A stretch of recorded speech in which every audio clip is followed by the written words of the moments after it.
नमस्कार, मैं हूं अर्चित और आप देख रहे हैं नेशनल फ्रंटियर, आवाज राष्ट्र हित की। तो चलिए रुक करते हैं इस मुख्य खबर की ओर।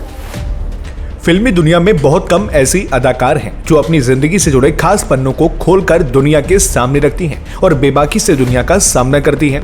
इनमें एक नाम कुबरा सैद का भी है। सेक्रेड गेम्स से पॉपुलर हुई कुबरा सैद अपनी बेबाकी के लिए मशहूर है। 41 साल की अदाकार एक अभिनेत्री होने के साथ साथ मॉडल और लेखिका भी हैं। उन्होंने साल 2022 में अपनी एक किताब open book not quite a memoir launch की थी, जिसमें उन्होंने अपनी जिंदगी से जुड़े कई राज खोले थे।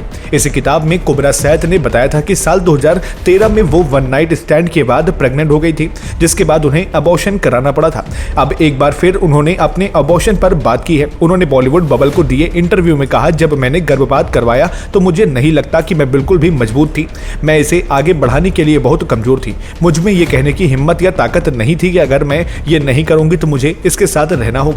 सैद ने आगे कहा, मैं उस समय बहुत कमजोर और खोखली महसूस कर रही थी। मुझे लगा कि मैं इसके लायक ही नहीं हूं, लेकिन बहुत बाद में जो चीज सामने आई वो थी ताकत की।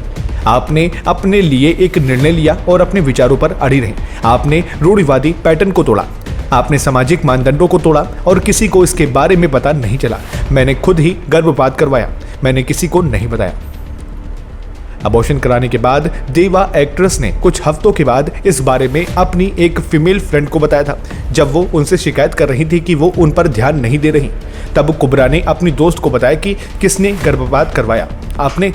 और तभी ये बात उसे और मुझे भी समझ में आई और तभी मैं रोने लगी, क्योंकि मुझे लगा मैंने ये किसी को नहीं बताया। कोई नहीं जानता कि मैं किससे गुजरी हूँ।